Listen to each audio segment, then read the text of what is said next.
Et ce que j'appelle le point final, c'est quand tu as fait en sorte, tu sais, d'éviter toutes les situations qui peuvent être blessantes pour toi, mais que malheureusement ça te rattrape et que ça t'arrive quand même. Et pourquoi je dis que c'est un point final?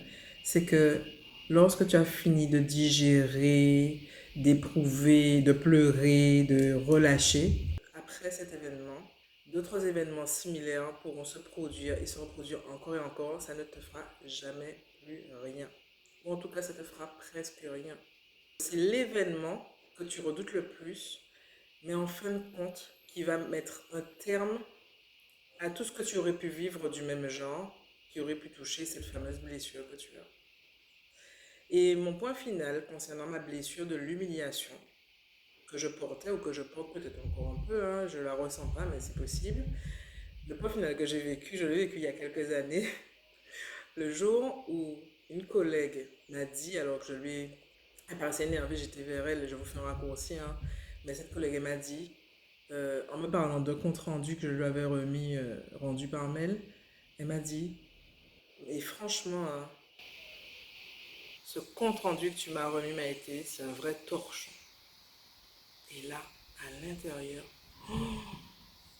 je ne trouve même pas les mots pour vous expliquer ce que j'ai ressenti parce que je me suis sentie liquéfiée. Je crois que c'est le mot qui correspond le plus. Liquéfiée. Oh, mal, mais mal, mais mal, mais mal. Et je me suis dit, oh, c'est pas ce qu'elle a dit. Oh, elle n'a pas dit ça. Et je me sens mal à l'intérieur. Et j'ai qu'une envie, c'est de crier, de pleurer, limite de l'insulter aussi. Et là, je garde ma contenance et je l'arrête, je lui dis par contre que je suis d'accord, on peut travailler, on aura certainement d'autres observations à se faire l'une l'autre, mais se manquer de respect comme ça, je t'assure, ça va pas le faire. Je suis restée calme et puis elle m'a coupé la parole en me disant non, mais tu sais, en essayant à demi-mot de s'excuser. Et j'ai écourté, j'ai abrégé la conversation, je lui ai dit de toute façon là tu es énervé, donc je pense que ça sert à rien de continuer la discussion. À plus tard. Et ensuite je suis restée froide et l'après-midi, le déjeuner qui a suivi, je déjeunais avec des collègues à l'époque, et il y avait toujours une bonne ambiance, mais j'étais là, mais elles ne savaient pas les filles, j'étais là sans être là. Et quand je repensais à cet événement, la pensée de ce qui s'était passé me faisait monter les larmes aux yeux. Vous voyez à quel point l'émotion, elle était vivante, et à quel point j'étais à vif. Et l'après-midi, après le déjeuner, cette collègue, elle est venue s'excuser. Je lui ai dit, ok, ok. Mais en fait, bon, c'était pas ok. Et tu sais quoi? Pendant les 3 jours qui ont suivi, tous les matins, dans ma petite voiture rouge, à l'époque j'avais une petite voiture rouge que j'adorais, tous les matins, j'ai pleuré pendant 3 jours. J'ai pleuré pendant 3 jours d'affilée. Et j'ai pleuré, je pense, jusqu'à être déshydratée, je sais pas. Le quatrième jour, il n'y a plus de larmes.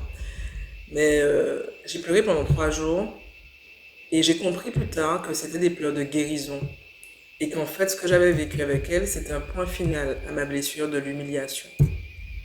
Et que n'importe qui, désormais, pouvait me dire n'importe quoi sur mon travail, mes compétences, que j'en avais plus rien à faire, que j'en avais plus rien à foutre. C'est ça que j'ai compris ce jour-là. Et parfois, c'est ce qu'on appelle aussi toucher le fond pour rebondir, ou c'est du même ordre. Et en fait, parfois, quand tu t'apprêtes à accomplir quelque chose de grand, ou à tu es au bord du changement, c'est-à-dire du changement vers quelque chose de meilleur. Et en fait, dans cette phase de bascule, il y a un dernier événement, un peu comme une dernière attaque des forces obscures. C'est un dernier événement qui vient t'éprouver juste pour que tu puisses mettre ton point final. Mais il vient pas t'éprouver pour ne pas que tu réussisses à faire la bascule. Il vient t'éprouver pour que tu puisses faire la bascule. Et on a du mal à comprendre ça. On pense que le mal, c'est pas bien, le mal, hein, il nous arrive des trucs de mal. Mais en fait, les difficultés et ce que tu appelles le mal ou l'obscurité contribuent aussi à faire grandir ta lumière.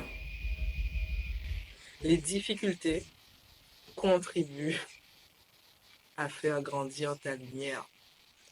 Les diamants naissent des pires conditions atmosphériques de pression et de température.